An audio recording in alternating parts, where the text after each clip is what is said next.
यासिर पीरज़ादा का कॉलम दौलतमंदों के बारे में 3 गलत फहमियाँ। किसी ज़माने में चीनी फ़लसफ़ी कन्फ्यूशियस का ये कौल मेरा पसंदीदा हुआ करता था कि ज़िंदगी में वो काम करो जिसका तुम्हें शौक़ है, फिर तुम्हें कोई काम नहीं करना पड़ेगा। इस बात से कतई नज़र कि इस मर्द दाना ने यह बात कही थी या नहीं, इस कौल के साथ कन्फ्यूशियस का नाम जुड़ा था, इसलिए कभी इख्तलाफ की ज़रूरत ही ना हुई।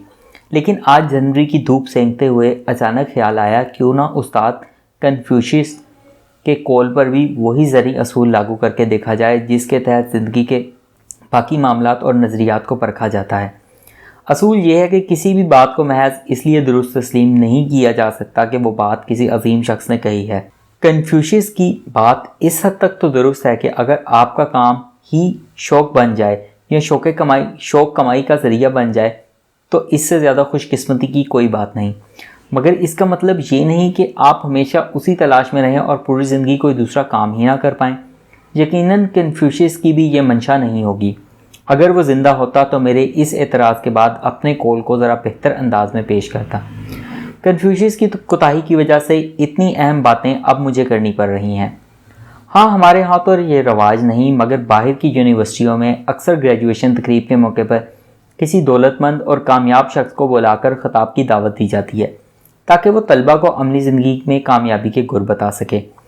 अमूमन ये अरबपति लोग नौजवानों को मुतासिर करने के लिए इस किस्म की बातें करते हैं कि ज़िंदगी में हमेशा अपने जज्बे और जुनून की तलाश करो और देखो कि तुम्हें किस काम में लुत्फ़ आता है और फिर इसकी पैरवी करो। कामयाबी के दरवाजे अपने आप खुलते चले जाएंगे।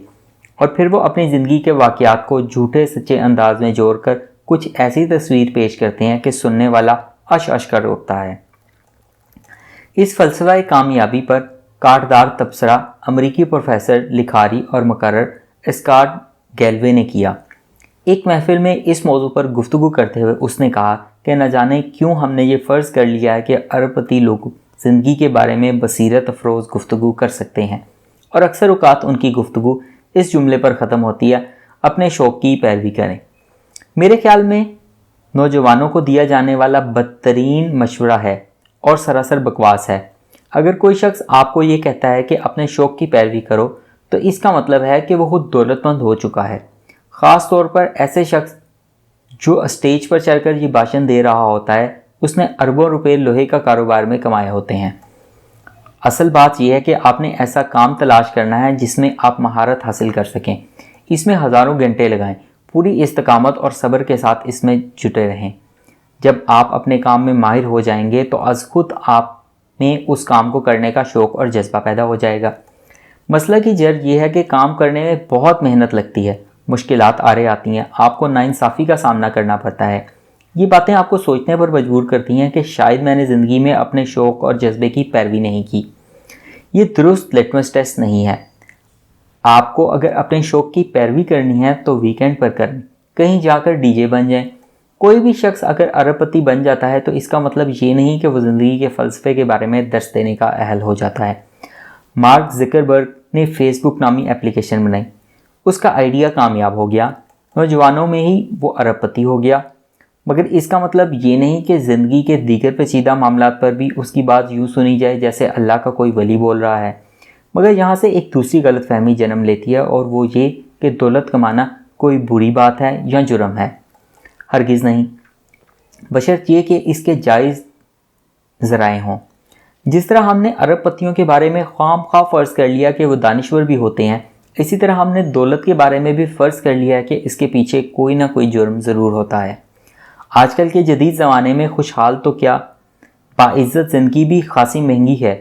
दुनिया की सैर करनी हो, पहाड़ों में बसेरा करना हो, अपने शौक़ की तकमील करनी हो, किताबें पढ़नी हो, जहाज़ों में सफ़र करना हो, बीमारी का बेहतरीन इलाज करवाना हो, अपनी मर्ज़ी की ज़िंदगी जीनी हो, इन तमाम कामों के लिए दौलतमंद होना ज़रूरी है। जो शख्स 2 वक्त की रोटी के चक्कर से ही नहीं निकल पाता, उसके लिए अपने किसी शौक़ की तकमील करीब करीब नामुमकिन हो जाती है। बकौले गालिब, कम जानते थे हम भी गमे इश्क को, पर अब देखा तो कम हुए पर गमे रोज़गार था। यहाँ से अलबत्ता एक और गलत फहमी जन्म लेती है और वो दौलत और खुशी के बाहमी ताल्लुक़ के बारे में है। न जाने क्यों हमने ये भी फ़र्ज़ कर लिया है कि दौलत का खुशी से कोई ताल्लुक़ नहीं। दौलतमंद लोग अंदर से मुतमईन नहीं होते। इज़्तिराब ने उन्हें घायल किया होता है, रात को नींद नहीं आती। ये बात हमें एक अनजानी सी खुशी देती है, हालांकि इससे बड़ा ढकोसला कोई नहीं। मुमकिन है कि बहुत से अमीर लोग टेंशन में रहते हों, मगर इसमें उनकी दौलत का नहीं, अपना कसूर होता है। दौलत तो ज़िंदगी गुजारने में सहूलत फराहम करती है। अगर कोई शख्स इस सहूलत का फ़ायदा उठाना चाहता है तो ऐसे शख्स का ज़हनी इलाज करवाना चाहिए, ना कि गुर्बत को रोमानवी अंदाज में पेश करके गरीब को चक्की पिसते रहने का सबक पढ़ाना चाहिए। कॉलम की दुम। ऐसी तरकीबी मुकर्ररों की बातों में ना आए जो सच्ची और रूहानी खुशी जैसे दिलफरेब बातों के जाल में उलझाते हैं। पहले अपनी ज़िंदगी को खुशहाल बनाने के लिए जायज़ ज़राए से दौलत कमाएं। सच्ची खुशी खुद ब खुद कमरों में आकर बैठ जाएगी।